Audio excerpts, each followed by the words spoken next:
Sentir lo que ocurre en nuestra comunidad es el primer paso para la reflexión social y espiritual sobre la contingencia. El segundo paso es tomar acción y así juntos caminaremos creando vida en abundancia. Les invitamos a escuchar Pasos Pedregosos, conducido por Mauricio Silva Gutiérrez, educador social y bachiller en teología, para reflexionar sobre la contingencia social, cultural y espiritual de Curanilahue, a través de Radio Misterio 99.3 de la frecuencia modulada.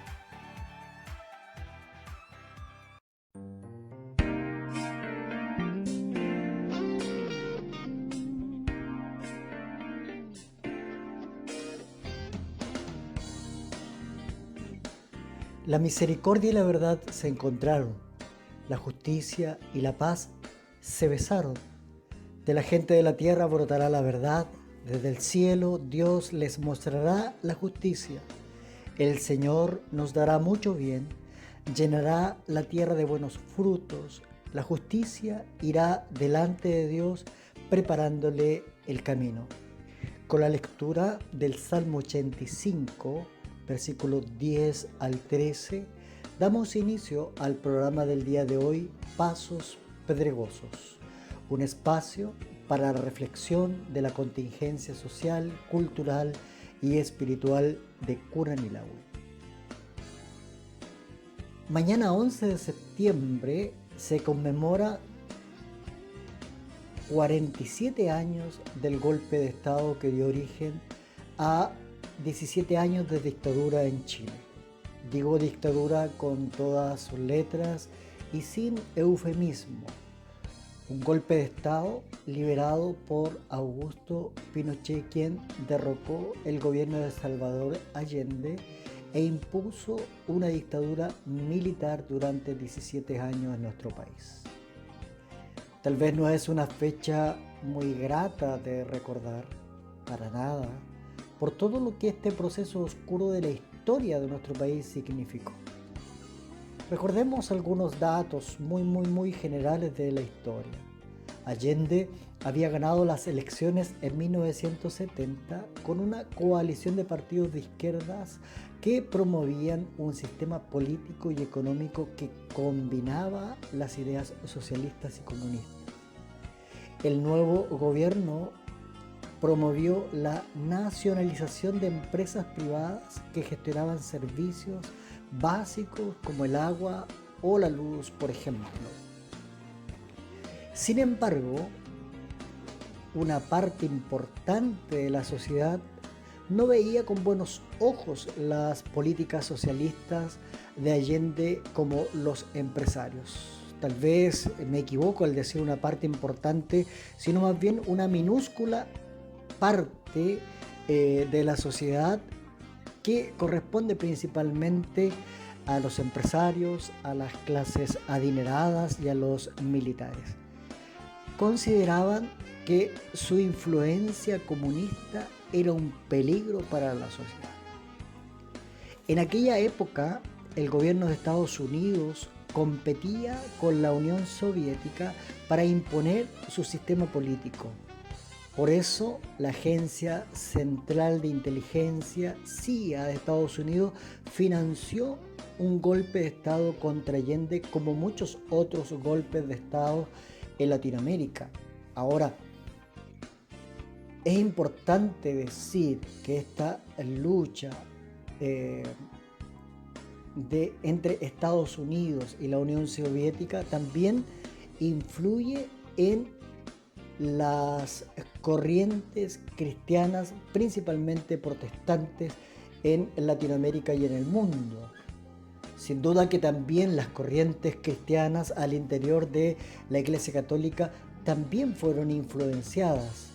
De todas maneras, con la ventaja, si se puede decir, de un gobierno central de la Iglesia Católica, hace que tal vez este lado un poco más socialista de la Iglesia se note en menor medida, pues generalmente, y usted lo va a encontrar en la historia latinoamericana, son algunos personajes bien particulares que van en defensa de una postura mucho más social, mucho más equitativa, mucho más justa entre la sociedad que es promovida por ciertos personajes líderes cristianos católicos.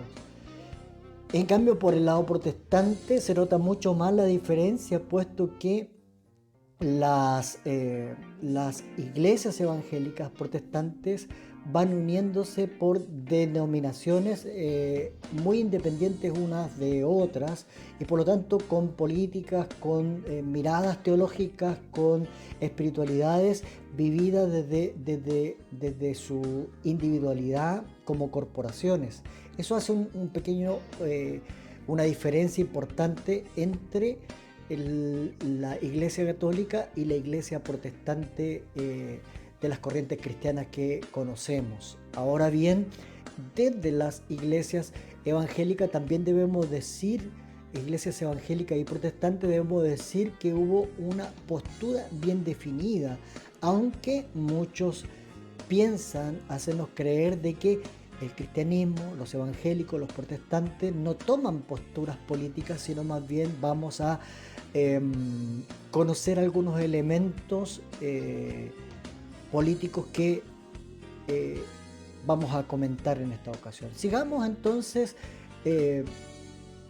hablando un poquito de esta fecha que estamos conmemorando o que vamos a conmemorar el día de mañana y que no debe pasar desapercibida ni olvidarse. Entonces dijimos que en aquella época el gobierno de Estados Unidos competía con la Unión Soviética para imponer en las sociedades latinoamericanas un sistema político, social y económico, digámoslo así. El 11 de septiembre de 1973, los militares, dice la historia, se sublevaron y entraron en el Palacio de la Moneda, la sede de gobierno de nuestro país. En ese momento, de acuerdo a los datos que se han recopilado, Allende se suicida en su despacho cuando los militares entraban en el palacio. Sin duda que este hecho histórico en el último tiempo se ha puesto en duda y la historia dirá finalmente, las investigaciones creemos de que darán algún dato más exacto respecto de lo que realmente sucedió en ese despacho cuando ingresan los militares y, de acuerdo a lo que hoy se conoce, Allende se suicida. Una de las primeras acciones del nuevo gobierno, este gobierno militar, fue crear la Dirección de Inteligencia Nacional, DINA, organismo encargado de perseguir y reprimir cualquier tipo de oposición a la junta militar que en ese momento estaba dirigiendo nuestro país. La DINA podía detener a cualquier persona sospechosa de conspirar contra Pinochet, pero también a intelectuales y políticos de izquierda, estudiantes o sindicalistas. Utilizaban métodos como el secuestro, como la tortura y el asesinato para atemorizar a la población. Repito, esta Dirección de Inteligencia Nacional, este organismo es creado por este gobierno que a fuerza se está imponiendo en nuestro país. Este organismo tiene la facultad de hacerlo utilizando métodos como el secuestro, la tortura y el asesinato. Crueles métodos que van en contra de cualquier persona, que van en contra de la dignidad de las personas. Métodos que no solamente van en contra de la dignidad, sino que violentaban, abusaban, violaban a las personas que ellos creían que había que perseguir, mataban, hacían desaparecer. Según los últimos datos del Instituto Nacional de Derechos Humanos de Chile, hubo más de 3.000 muertos y desaparecidos entre 1973 y 1990. Las víctimas de la dictadura superan las 40.000 personas.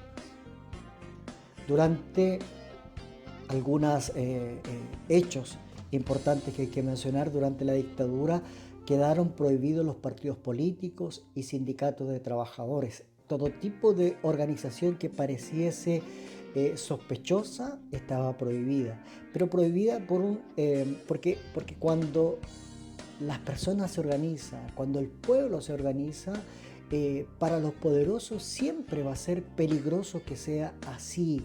De ahí que, haciendo una comparación con este tiempo, de ahí que el modelo político, económico y social que está diseminado en toda nuestra sociedad,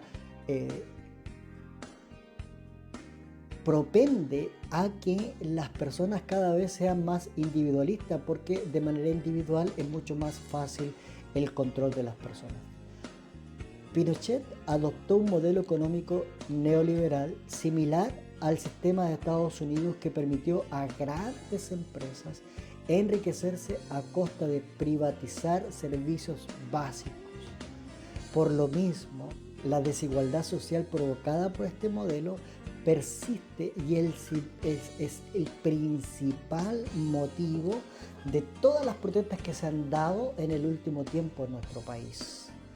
Ahora bien, a propósito de lo mismo, muchas personas que se ponen en defensa de esta dictadura, uno de los argumentos es que Chile sale de la pobreza. Muchos, para poder argumentar y defender tanto la dictadura como el modelo que se instala, dicen, ¿sabes qué? Hoy por hoy estamos mejor que antes. Y creo que ese argumento es una falacia, toda vez que las sociedades van avanzando, la modernización, la tecnología va ingresando a las sociedades, si bien con este modelo perverso, pero que de alguna manera, si bien es cierto, hemos superado la extrema pobreza, hemos superado en cierta medida la pobreza en Chile, pero también hay que decirlo, uno de los modelos más desiguales existentes en el mundo es el nuestro, también hay que decirlo, es decir, un porcentaje minúsculo de la gente, de las personas que viven en Chile, acaparan el mayor porcentaje de las riquezas de nuestro país. Son súper ricos y el resto de la población chilena es pobre. Otro factor importante, que tal vez yo estoy mencionándolo nomás, pero usted estadísticamente puede comprobarlo porque no es algo que yo invente, una de las cosas que ha generado también este modelo que instaló la dictadura es que las brechas de desigualdades han aumentado, no han disminuido, sino por el contrario, han aumentado. Desde la perspectiva cristiana, el hecho de que solo unos pocas familias acaparen toda la riqueza, desde la perspectiva cristiana, eso no es esfuerzo, no es producto del esfuerzo, eso no es aprovechar las oportunidades, eso es pecado.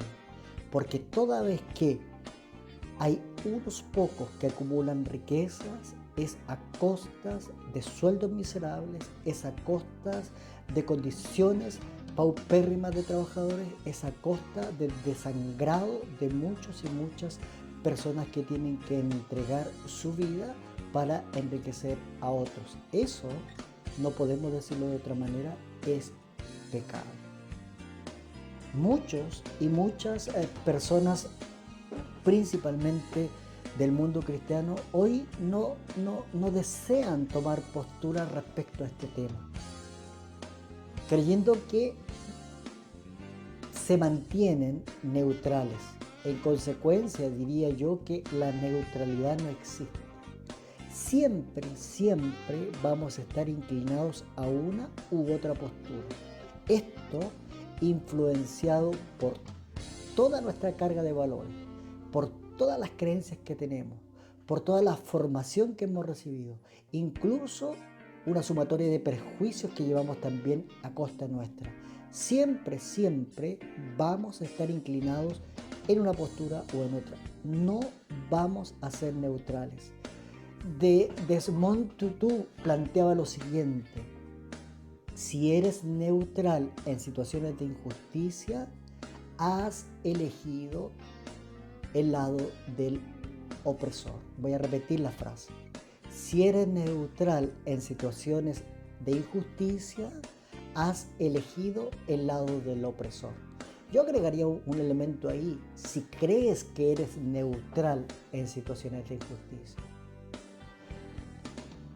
Entonces, debemos de recordar, y en la invitación que nosotros estamos haciendo, como cada año, cuando se conmemora el 11 de septiembre, van a surgir voces que buscan justificar el golpe de Estado y todo lo que posteriormente sucedió, como así también muchas otras voces que se alzan pidiendo, aún hoy, después de 47 años, justicia ante tanto crimen de lesa humanidad que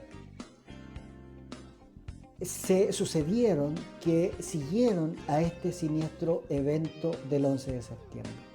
También hay otros, y esto también lo considero negativo, hay otros que aconsejan olvidar, so pretexto de que quien vive del recuerdo se estanca. Quienes escarban el pasado, dicen ellos, fomentan el odio y muchos otros argumentos simplistas y poco empáticos, diría yo, frente al dolor de tanto chileno y chilena. No muy apropiado del cristianismo desde donde estamos haciendo el día de hoy esta reflexión. Ahora, cuando invitamos, porque esa es la finalidad de la reflexión de hoy, a seguir conmemorando y recordando el 11 de septiembre de 1973, no tenemos la finalidad de anclar a las personas en un pasado inmovilizador y que engendra o fomenta el odio, sino más bien la invitación es a reencontrarse e identificarse con nuestra propia historia.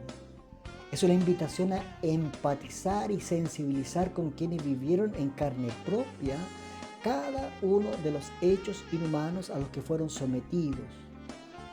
Tanto las personas que aún viven como aquellos quienes lo vivieron en personas de sus familiares, a buscar en conjunto la justicia anhelada y esperada por tantos chilenos y chilenas. Quiero precisar lo siguiente. El verbo recordar en la escritura es muy utilizado por Dios. Y cuando lo utiliza tiene una función teológica y pedagógica precisamente para que su pueblo nunca olvide, no para quedarse estancado en el pasado, sino para que continúe en el camino sin perder de vista que ese pasado ha construido lo que el pueblo de Dios es en el presente, en el momento en que Dios les habla. Invita a los israelitas a meditar en la época del nacimiento de su pueblo y cómo Dios actúa en cada evento. Por otra parte, mantiene unido el pasado con el presente, asegurando la preservación de la identidad del pueblo de Dios.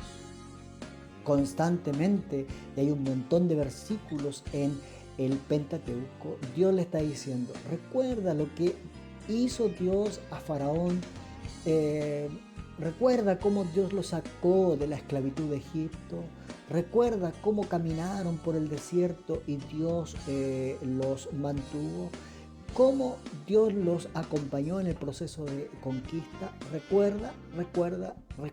Constantemente les está pidiendo que no olviden su pasado.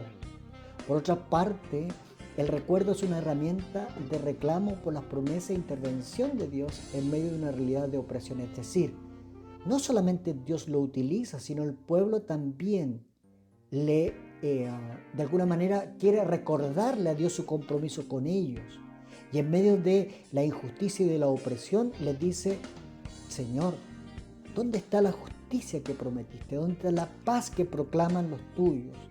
El Salmo 85, del cual se ha extraído el versículo inicial, comienza haciendo una alusión al recuerdo y al pasado, rememorando la misericordia de Dios en favor de su pueblo, y a partir de ahí suplicar por un actuar similar y liberador en el presente. En lo que respecta a la historia de nuestro país y ante el acontecimiento que hemos mencionado, a grosso modo, han surgido otras voces asociadas al negacionismo. El negacionismo es un término que se deriva del revisionismo histórico y que bien define la RAE como el delito de odio que comete quien niega públicamente un delito de genocidio, de lesa humanidad o contra las personas y bienes protegidos en caso de conflicto armado. Actitud que, a pesar de la evidencia histórica y empírica, aún así, actitud que a pesar de la evidencia histórica y empírica, aún así se niega y se rechaza, tergiversando la información para justificar hechos repudiables, para justificar hechos que no pueden ser justificados, o bien utilizándolos con fines políticos.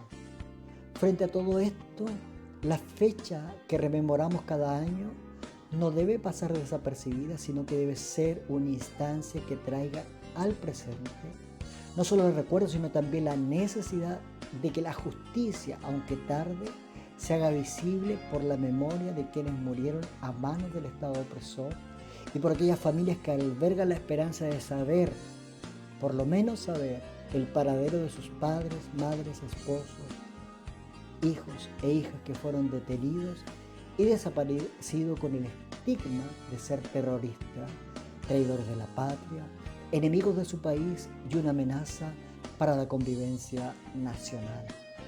Les voy a invitar a hacer una pausa musical, y vamos a escuchar un extracto del Salmo 5 musicalizado en las voces de Maranatha Music.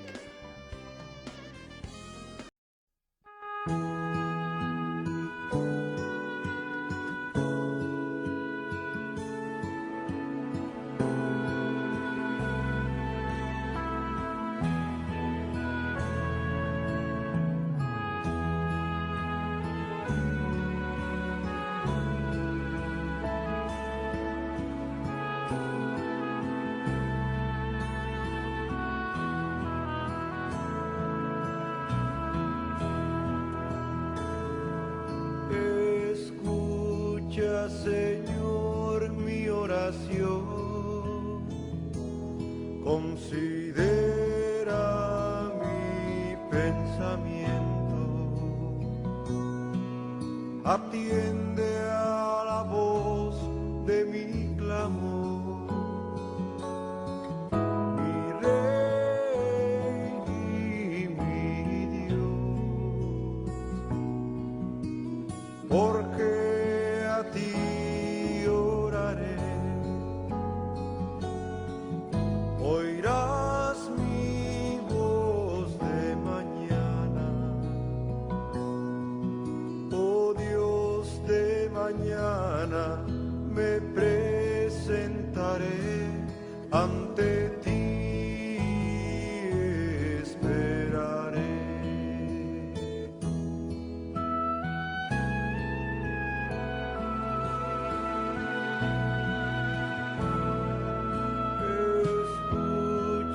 Señor, mi oración, considera mi pensamiento, atiende a la voz de mi clamor, mi Rey y mi Dios, porque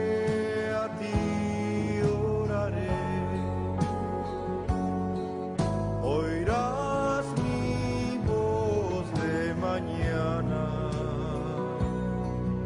oh Dios de mañana.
En todo momento histórico, la Iglesia ha tenido una postura y un rol en la sociedad. Esta se desprende, o por lo menos debiera desprenderse, de una interpretación de la Escritura realizada con las herramientas hermenéuticas apropiadas, lo que la va a llevar a asumir una actitud, o debiera llevarla a asumir una actitud crítica y de oposición ante toda ideología que reprime, que coarta las libertades, que tortura, que vulnera los derechos de las personas, que violenta, que mata. Considerando que para la fe cristiana es la dignidad humana por sobre todas las cosas el deseo de Dios, en cuanto que se concibe a este como creación de Dios, hechos, como dice la Escritura, a su imagen y semejanza, y que Jesucristo en su predicación, pero en su praxis principalmente, lo pone en el centro como respecto de la voluntad de Dios. Volvemos a repetir que cada año cuando se conmemora la fecha del 11 de septiembre, se pretende muchas veces justificar desde muchos sectores, incluidos evangélicos, el golpe militar ocurrido en nuestro país. También existen otros grupos cristianos quienes prefieren, como dijimos anteriormente, no inmiscuirse ni relacionarse de ninguna manera, ni siquiera en opiniones, a este terrible proceso histórico. ¿Y cuál es el argumento? De que como seguidores de Cristo, nuestra meta no está aquí en la tierra y por lo tanto lo que pase aquí, hagamos lo que hagamos, va a suceder igual. Por lo tanto, no tiene mucho sentido inmiscuirse. Por otra parte, como no somos ciudadanos de este mundo, pues nuestra ciudadanía está en los cielos, no es nuestro deber alzar la voz ante situaciones, comillas, mundanales, pues aunque estamos en este mundo, no somos de este mundo, por lo tanto debemos mantenernos neutrales ante los hechos que ocurren en una sociedad, comilla, terrenal. Sin embargo, quisiese recordar, como lo expresó el pastor luterano Helmut Franz, quien fue en la época de los 80 un ferviente defensor de los derechos humanos, siendo parte de diferentes iniciativas donde destaca su participación en el Comité Pro Paz y la Vicaría, o lo que se transforma posteriormente en la Vicaría de la Solidaridad. En su sermón dicho durante el Sínodo de la Iglesia Luterana en marzo de 1974, fíjese lo que dice. ¿Puede la Iglesia ser neutral? La Iglesia no puede ser neutral porque el servicio de Dios no es neutral, dice él. Porque Dios no es un Dios neutral, sino que un Dios de paz y de la humanidad.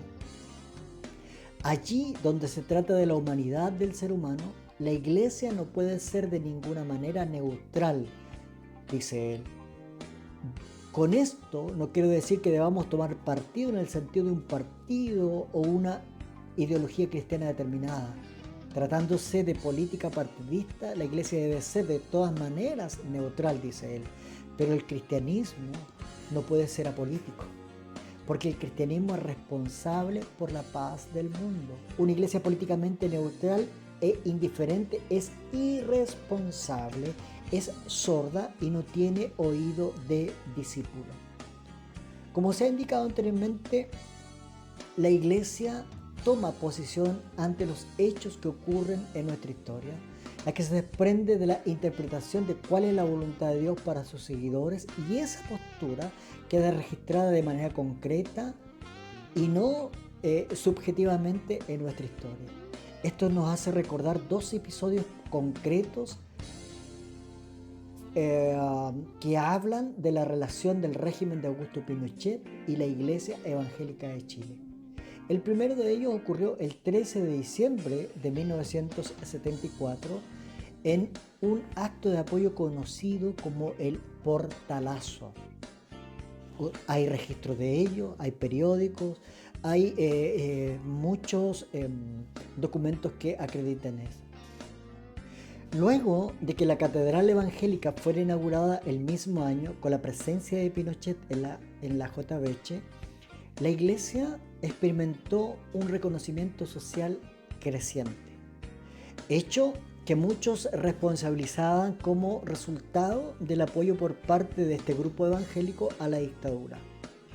Un proceso también vinculado en cierta medida por la distancia entre el régimen y la Iglesia Católica, debido a la postura de esta en materia de los derechos humanos y por lo tanto no estar de acuerdo con el comportamiento que estaba tomando el dictador y su gobierno. En el acto realizado en el edificio Diego Portales, cuyo objetivo era el plantear públicamente la posición bíblica sobre una filosofía atea materialista, para cesar los daños que hizo a nuestra patria, lo que está haciendo a nivel internacional y lo que aún pretende hacer en nuestro propio país, es un testimonio a la verdad y un gesto patriótico que los evangélicos, más que otros, tenemos la obligación de manifestar como producto de nuestra sensibilidad espiritual.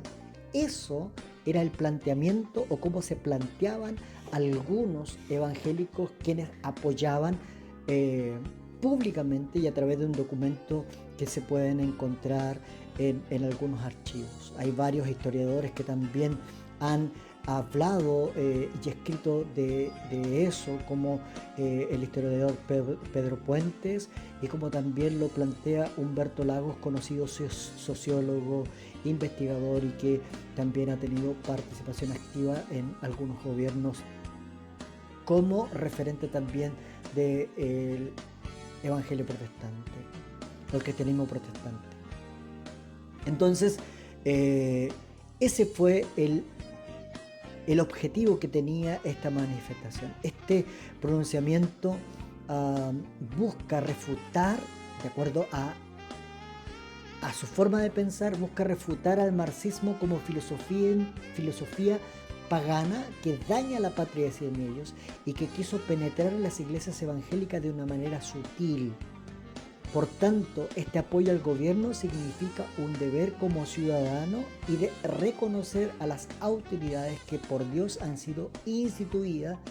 De esta manera, el mundo pentecostal manifiesta su apoyo al gobierno militar, el cual se consagra en una declaración conjunta firmada por 32 obispos y pastores que representan a la Iglesia Evangélica Chilena, conocido en este evento que hemos mencionado como el Portalazo. Fíjese, atribuyéndose también la representatividad o la representación de la Iglesia Evangélica, como muchos otros grupos también quieren hacerlo. Hay que hacer un paréntesis al respecto. El mundo evangélico es diverso. Corrientes teológicas las cruzan, aunque muchos no quieran reconocerlo. Por lo tanto, el creer hablar el nombre del mundo evangélico es una postura muy arrogante y equivocada. Porque la representatividad es diversa, el pensamiento es diverso y afortunadamente habemos grupos cristianos quienes optamos por la justicia, por una influencia social, no por una pasividad, no por una neutralidad. Ahora, la jornada que acabo de mencionar del Portalazo fue, y la declaración que hacen fue un requisito para que el presidente de facto aceptara a ir a la inauguración de la Catedral Evangélica, evento que ocurrió con la presencia de Pinochet el 15 de diciembre de 1974. Algunas afirmaciones que encontramos en esa declaración las quiero leer. Dicen la declaración: estamos ciertos que si testimonios negativos fueran buscados dentro de los acontecimientos que se produjeron con motivo del pronunciamiento militar, sin duda se encontrarían, haciendo alusión de que si uno busca algo negativo, lo va a encontrar. No porque existan, sino porque uno intencionalmente y maliciosamente lo estaría buscando. Hechos lamentables, abuso de poder e injusticia, que un estado de guerra, dicen ellos, los evangélicos que firman esta declaración. Por lo demás, es difícil evitar por la autoridad máxima, pero no se puede constituir un argumento contra el gobierno sin demostrar mala intención basado en hechos aislados. Consideramos entonces que no es justo decir que por ello en Chile no se respeten los derechos humanos. Esa declaración, eso decía la declaración. El pronunciamiento de la Fuerza Armada fue la respuesta. Lo tengo que leer aunque no me guste, pero mire lo que plantea la declaración de estos evangélicos. El pronunciamiento de las Fuerzas Armadas fue la respuesta de Dios a la oración de todos los creyentes que ven en el marxismo la fuerza satánica de las tinieblas en su máxima expresión. Otra declaración, voy a leer solamente algunas, pues usted puede encontrar documentación al respecto. Todo gobierno es legítimo en la medida que responde a la voluntad de la mayoría y satisface la necesidad de la patria. El nuestro lo es porque satisfizo la necesidad de ser liberada de un sistema marxista esclavizante y foráneo. Y otra expresión de esta declaración: los derechos humanos están garantizados en Chile por la declaración de principios de la Junta de Gobierno. Entonces, estas declaraciones realizadas por un grupo de evangélicos que dan respaldo a la dictadura, pero por otro lado corroborado por el mismo dictador, deja de manifiesto de que la Iglesia toma postura. Aquí no estoy yo diciendo si fue la postura acertada o equivocada. Bueno, debo tomar posición y digo que fue una postura equivocada, aunque otros defiendan todo el proceso dictatorial, niegue la violación de los derechos humanos, entre muchas otras cosas. Entonces, de esta manera, un sector importante y mayoritario de la Iglesia evangélica manifiesta su apoyo reconociendo en este régimen la voluntad de Dios y agradeciendo a Dios mismo el reconocimiento que le otorga Pinochet a las iglesias evangélicas y que habían sido históricamente postergadas, desprestigiadas, discriminadas por mucho tiempo. Mire, voy a leer una respuesta que da Augusto Pinochet a esta declaración en agradecimiento a nombre del gobierno. Algunas cosas que él manifiesta.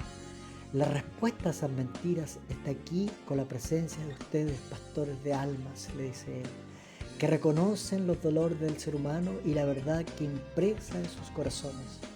Ustedes saben que el pueblo oraba por su salvación y que hoy se siente libre y apartado del mal. Yo no sé si realmente, si usted conocía estos documentos, estos discursos, tanto de la Iglesia Evangélica como de Augusto Pinochet, haciéndose guiños mutuamente e involucrando a Dios en todo este proceso. Digo y creo yo que es un episodio de la historia negro, tanto política, social y económicamente, pero también un periodo de la historia de la Iglesia Evangélica en Chile oscuro, negro, que, volvemos otra vez, es importante recordar, pero también para no olvidar y seguir construyendo. Mire, fíjese otra cosa que quisiese leer de esta declaración. Esta misión evangelizadora, dice Pinochet, dentro del pueblo merece todo nuestro reconocimiento y demuestra fehacientemente la plena libertad de cultos que se practica hoy en nuestro país. Esta libertad, decía Pinochet, de conciencia que auspiciamos es la que ha abierto las puertas de gobierno que presido a todas las iglesias.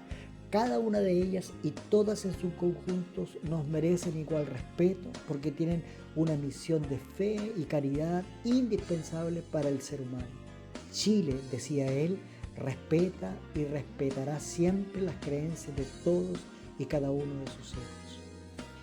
Hay un montón de otras frases que por tiempo no quisiese mencionar, sino más bien invitarlos a profundizar, a buscar información, para que podamos entender cómo también dentro de las iglesias evangélicas, mayoritariamente en Chile, se pusieron al lado del dictador.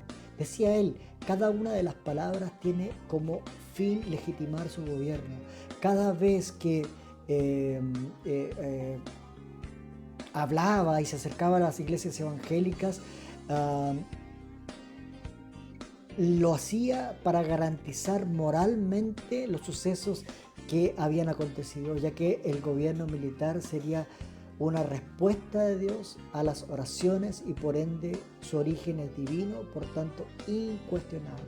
A esa conclusión llegaban las iglesias evangélicas. Pero también es justo decir, y antes de terminar esta parte de la reflexión, que existió un grupo minoritario de evangélicos que entienden la verdadera voluntad de Dios, que es la preocupación por el que está siendo violentado, por el que está siendo tratado injustamente, torturado y matado, levantando iniciativas en defensa de los derechos humanos. Entre ellos, el doctor Augusto Fernández Hart, el obispo Helmut Frenz, quienes en conjunto al cardenal Raúl Silva Enríquez acordaron la creación de un organismo ecuménico que se llamó Comité de Cooperación para la Paz en Chile, cuyo comienzo fue el 6 de octubre, a pocos días de andar de la dictadura de 1973, el cual estuvo compuesto por representantes de las iglesias católica romana, la iglesia ortodoxa, evangélicas y comunidad israelita, cuyos objetivos fueron los de buscar y proveer ayuda material, moral para las personas y familias afectadas por la situación existente. Por otro lado, su objetivo era proveer directamente o con la cooperación de organismos correspondientes asistencia legal y judicial, recoger en forma responsable hechos que sucedan y dañen gravemente la dignidad de las personas. Según lo relata Humberto Lagos en su libro Crisis de la Esperanza, Religión y Autoritarismo en Chile, texto que publicó en el año 1988.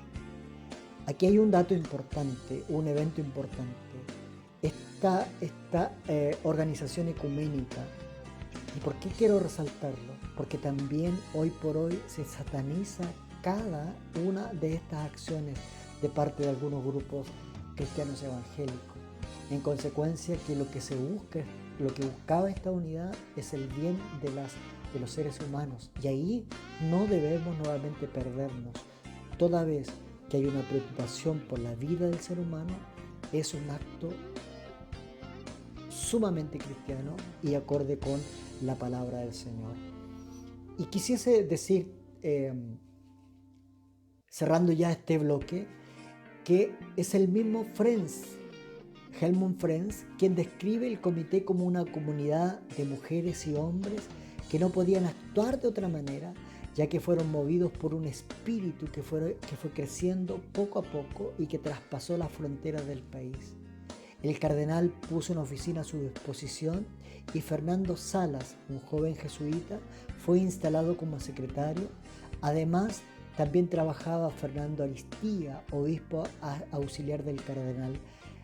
Dice Frenz respecto de este comité: la Iglesia Metodista de Chile, representada por el obispo Raimundo Valenzuela, tomó responsabilidad dentro del comité, y la Iglesia Metodista, representada por el pastor Pozo, la Iglesia Ortodoxa de Chile, fue una columna importante, al igual que el doctor José Elías. Muchos otros anónimos, en estos que yo mencioné, están registrados otros anónimos a lo largo y ancho del país que protegieron, que cuidaron, que escondieron, que rescataron y que dieron su vida también por el otro, negándose a ser parte de este gobierno que atropella, que viola los derechos humanos y que creen en que el cristianismo frente a hechos como este no puede mantenerse pasivo ni neutral, sino que más bien recuerdan que ser un verdadero seguidor de Cristo es transformarse, luz y sal de la tierra, no para ser escondido debajo del almud, como le dice la parábola, sino que así como aquel que viene a dar vida, nosotros, sus ovejas, también debemos hacer lo mismo. Esa es la invitación que estas fechas nos deben recordar, nos deben motivar, nos deben desafiar. Escuchemos una canción más, Extiende tu mano, de Juan Luis Guerra, y volvemos con la última parte de nuestro programa.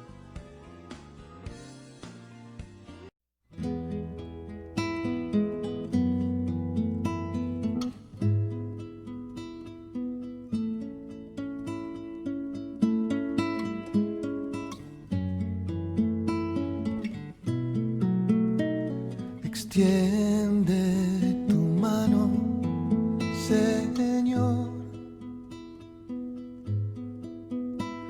pues todo lo puede tu amor. Hoy te confieso, mi Dios, mi Señor Salvador. Ya no hay tinieblas en mí, solo hay luz. Ahora extiende tu mano, Jesús. Extiende tu mano, Señor, pues todo lo puede tu amor. Hoy te confieso, mi Dios, mi Señor Salvador. Ya no hay tinieblas en mí, solo hay luz. Ahora extiende tu mano, Jesús. Escucha, Señor, mi oración. Hoy te entrego mi corazón.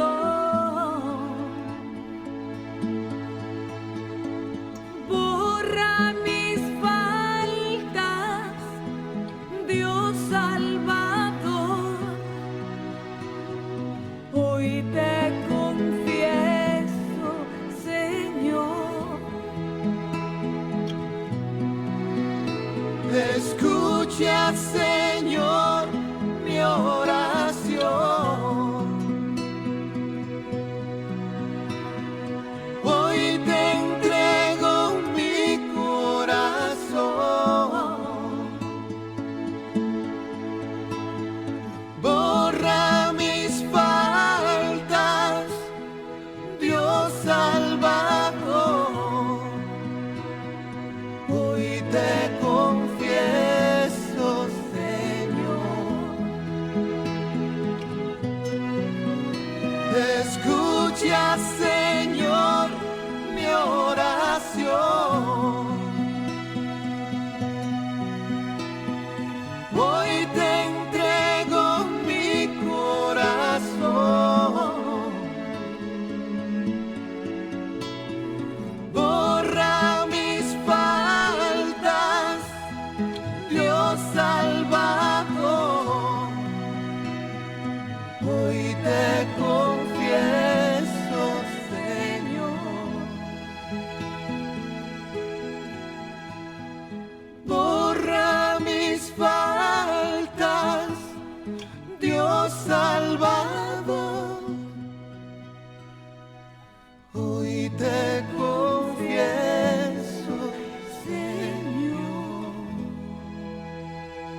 En la última parte del programa quisiese recordar el texto que inicialmente hemos citado en esta reflexión. Un pasaje muy esperanzador que enumera conceptos necesarios para una verdadera reconciliación, que creo yo que ha sido el empeño, por lo menos en el discurso, por parte de varios de los gobiernos de nuestro país, una vez recuperada la democracia.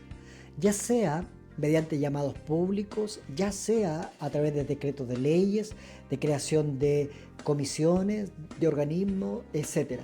Y aún así, no ha sido suficiente y no lo será, toda vez que aún existe impunidad, aún existe ocultamiento de información, que no hayan verdaderos juicios para los responsables, que no existe una reparación integral ante tanta vulneración de los seres humanos, y que cuando, por ejemplo, vemos que son indultadas personas que han sido actores centrales e importantes en la vulneración de tanta vulneración y violación de derechos humanos de las personas, es imposible.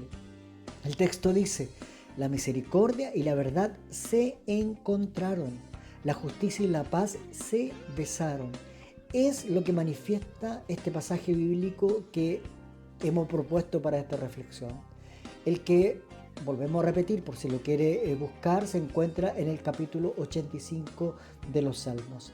El que luego de recordar la historia y el actuar de Dios en medio de ella, realiza un reclamo comunitario, nunca individual, y si en algún momento es un clamor particular, siempre es en busca del bienestar de toda la comunidad. Esto ya nos enseña que como cristianos, frente a estos hechos históricos, no podemos permanecer impávidos y silentes, pensando que no tiene que ver con nosotros y que con esta actitud vamos a hacer un aporte a la sociedad. ¿Por qué un aporte? Porque no vamos a revolver un pasado exacerbador de conflicto y división, sino que debemos entender que cada decisión y acción individual necesariamente repercute en nuestro entorno.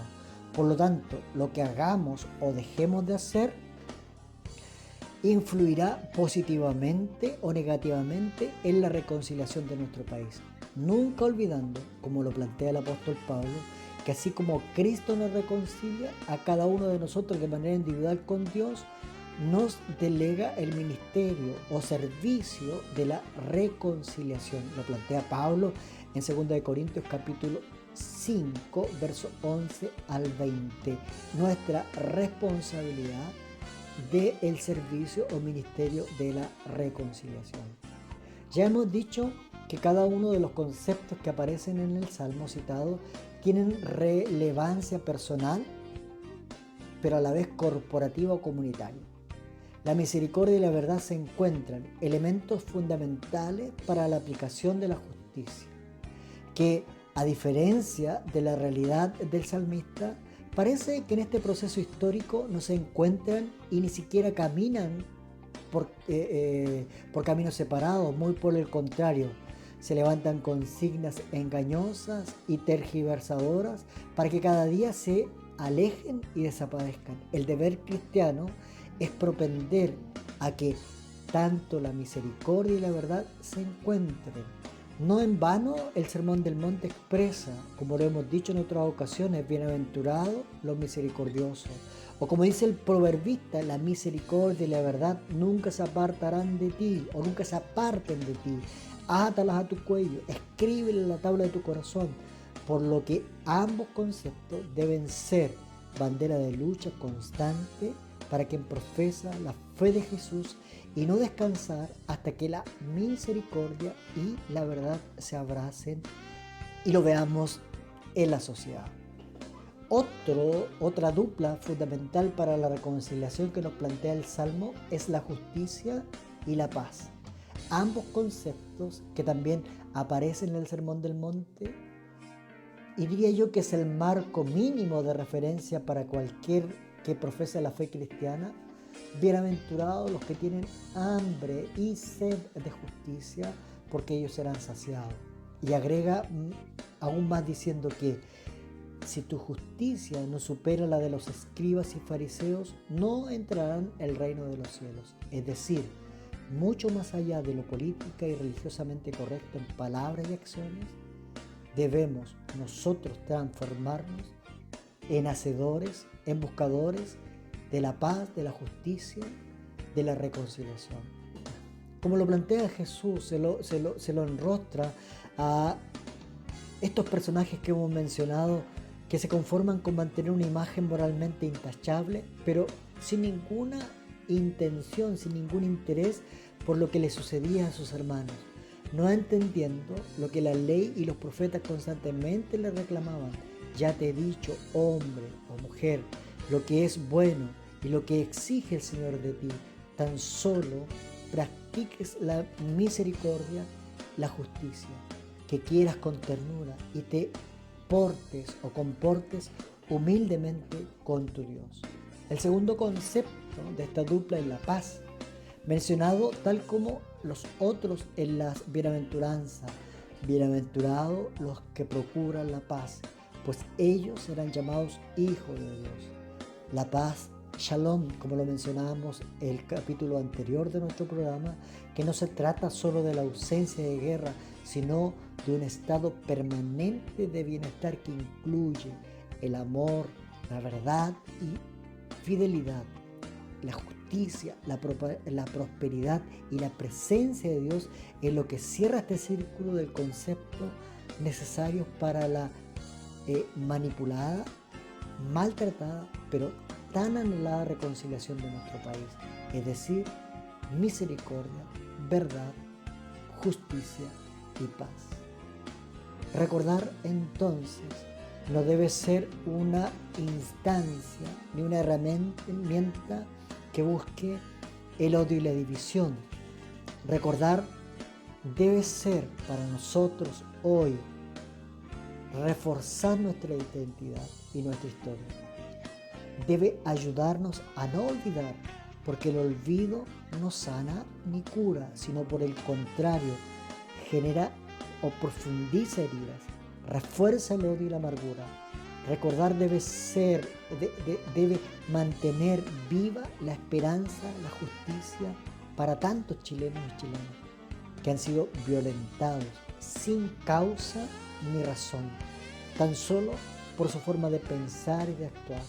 Recordar nos debe desafiar a trabajar incansablemente para que se encuentren, como dice el Salmo, la misericordia y la paz tan necesaria en este tiempo, para que la justicia y la paz se besen, para que este grupo de conceptos tan propios de la voluntad y el deseo de Dios se encarnen en nuestra sociedad y se logre o concrete la verdadera reconciliación.